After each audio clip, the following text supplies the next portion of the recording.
I've seen the comments, people always like try to pin you guys against each other, like, oh, like Bob Lem has beef with Yadiiigg. Like, I don't know. Killed him. Right, because he's gone now, right? Killed him, yeah. Right. After gaining over 67,000 subscribers and 10,400 Instagram followers, Yadiiigg will reserve a space in YouTube covering select underground rappers, related news, music speculation, and also creating documentaries. However, Yadiiigg would abruptly abandon his YouTube channel in late 2020 without any explanation or warning, leaving his supporters and longtime fans confused and concerned for his well-being. What's good, everyone? It's your boy Yadiiiigg, 4 Eyes, 2 G's here, and today we're here to talk about Lil Tecca. Now, as most of you guys would know, Lil Tecca Living in Melbourne, Australia, from the start, Yadiiigg had a distinct accent with a rapid and high-energy way of talking. His unique tone and accent is what makes him stand out as a commentator. Yadiiigg created his YouTube account on December 21st, 2016. His first video would be uploaded 2 days later, titled The Curious Case of Playboi Carti. After linking with the folks at Awful Records in 2014, Carti began to make a name for himself in the local Atlanta scene. During this period came some of Carti's most praised work, such as Lost. From the start, he seemed to have a clear vision for what he intended to do with his channel, going deep into the life of an up-and-coming rapper at the time, Playboi Carti, and following up with more documentary-style videos. Yadiiigg was very into underground hip-hop, with Playboi Carti as one of his favorites. At the time, Carti had a growing avid fan base, but hadn't profoundly demonstrated his talents to set him apart from other SoundCloud rappers. He had made it, but at this point he was just breaking into the massive hip-hop culture. Carti recently signed to Interscope and A$AP Rocky's collective label, ALLG. And later that year, Carti performed his track What at the Good Music pop-up show, basically like a Kanye seal of approval. Yadiiigg would consistently put out multiple videos a week, carrying on this trend until late 2020. His more popular videos typically pertained to Carti, Uzi, or Travis, but he also covered drama and other related news for relevant artists at the time. Yadiiigg was able to build a reputation reporting on this style of content, but it's important to know he was really a Carti fan at the end of the day. It's what got him started as a YouTuber. He would eventually write several articles for Vice News and become the social media manager and consultant for No Jumper, which isn't an easy role to land, especially living in Australia at the time. In late 2020, a couple weeks passed without him uploading, which isn't completely out the usual. Carti would drop his long-awaited album, Whole Lotta Red, December 25th, 2020. And to the surprise of many, Yadiiigg would not upload a single video addressing the album. After months without upload, it would become clear to his supporters that this was more than just a break from his typical routine. To this day, no one officially knows what happened to Yadiiigg. Bro vanished. And a few months later, he would deactivate his Instagram account entirely. Yadiigg's last video would be on December 12th. In the following months, more people began to realize his absence from the channel and begin to question why he disappeared without giving a reason. Outside of YouTube, Yadiiigg also ceased communication with No Jumper. Eventually, people would start pressing Adam for details on the situation. So he has this, and he's doing the videos for us weekly or whatever. And then at some point, like, the social media team just tells me, like, yo, we ain't heard from Yadiiigg in like 2 weeks. And we had been having a hard time, like, with the texting and shit in general, because like he kept getting removed from the iMessage for some reason, because it's a foreign number, whatever. But then he also stopped posting on his Instagram. Yeah, and I realized that he hadn't responded to my direct text, so I DM him on Instagram. We have not heard anything from him in months. He hasn't posted. Adam explains how Yadiiigg went out his way to get the role at No Jumper, originally providing a video a week for free. Eventually, Yadiiigg would earn a legitimate position at No Jumper, even provided with a visa so he could work closer to the team. Adam would say a similar statement roughly a year and a half later during an interview with On the Radar Radio. What was really different? I know there was a guy who used to do video essays for you that kind of disappeared off the internet. Yadiiigg. Right? Yeah. Don't ask me what happened to him, because I'm I not still gonna ask don't you. know. I watched the video. I watched the video where you're like, I still don't know what happened to him. People hit me up for an update on that because it's been like 2 years, and I'm like, I don't know. Like, fucking, he just disappeared one day. Like, that he basically like had been pitching me to give him the job for years. Right. And then I gave him the job, and then soon after, I never heard from him again. Like, even after Josh put in mad time and effort into like doing his visa paperwork and shit, like to get him to be able to move out here from Australia, and then I don't know, he just vanished. That shit was so crazy. That video you put out updating was 2 years ago. 2 years ago. 2 years ago. 2 years ago. It's your boy.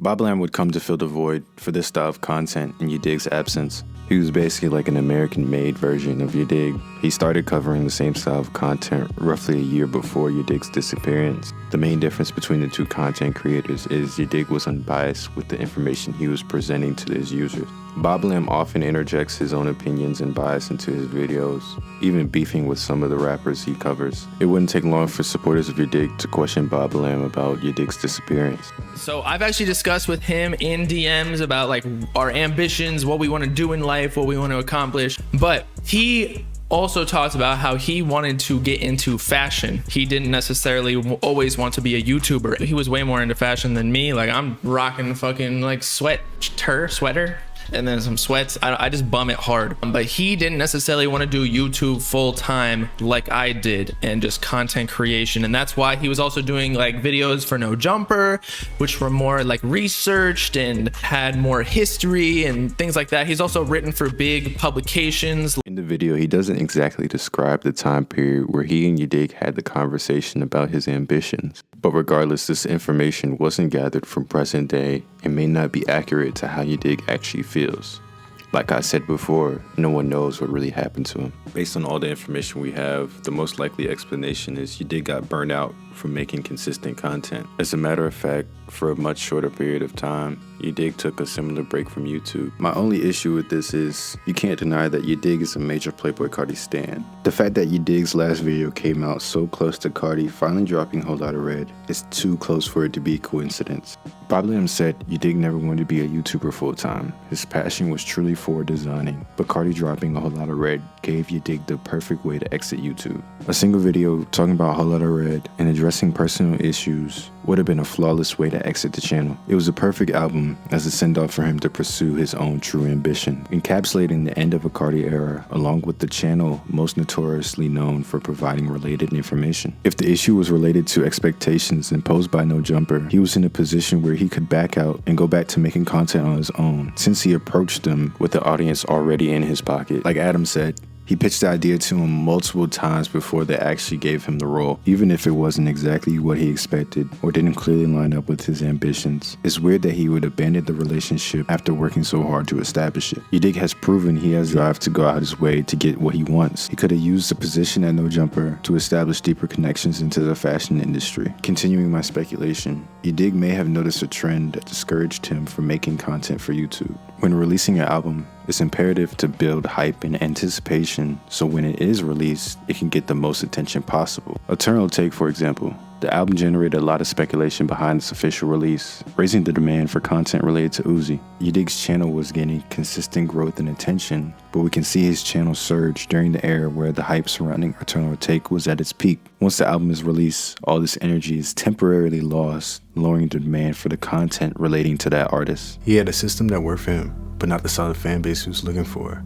But clearly others care to know what Yadiiigg has been up to, regardless if it's his usual content. The most recent content containing Yadiiigg is from a source we haven't seen him affiliated with before. All Urban Central, another YouTube channel, posted a video on June 30th, 2021. The main takeaway from this is Yadiiigg is the main voice of narration throughout the video. His voice sounds kind of pitched down, but the media clips inside the video also seem to have the same effect. This makes me think it's some type of error that occurred when the video was originally uploaded. To top 40 placement on the Billboard Hot 100, which kind of speaks to the lackluster commercial performance of their music right now. However, compare this to Lil Baby, where in the same period, Migos have only gotten 1 certified song. Lil Baby has gotten 9 of them, with 7 of them coming in 2020 alone. Now, of course, it is a fair point to make. I didn't search through the entire channel, but this seems to be the only video with him actually narrating over it. I'm not sure if he does more work with them behind the scenes like he did similar to No Jumper, but this really just doesn't make sense. No matter what he's going through, he has to be aware people are concerned about him. As I was wrapping up this video, I thought of something that I hadn't thought of earlier.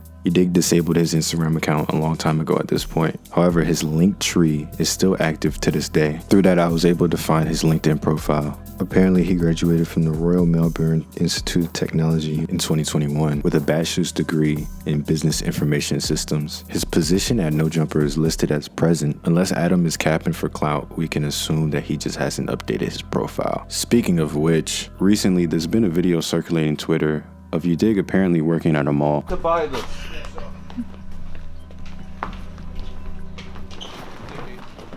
And the Reese's Puffs And the too. Reese's Puffs? Okay, I got you. How much is that? Altogether, that comes to 5,800. I saw the post before it got a majority of its engagements. At first, when someone asked, was this recent, the person responsible for digging up this video linked the original video and explained how this video came out a month before he actually disappeared in 2020. I questioned him why he made it seem like this was from present day if he knew this was from a month before he went missing. The post would continue to get more engagements. Eventually, he would delete his comment and also the link to the video I just included. Regardless of what I think or what anyone says, Yadiiigg doesn't owe anyone any explanation. He's always the person in control of his life and can make decisions freely, regardless if they make sense to us or not. But resigning from his channel without publicly acknowledging it would lead to speculation and leave a fog of mystery behind his presence on the internet.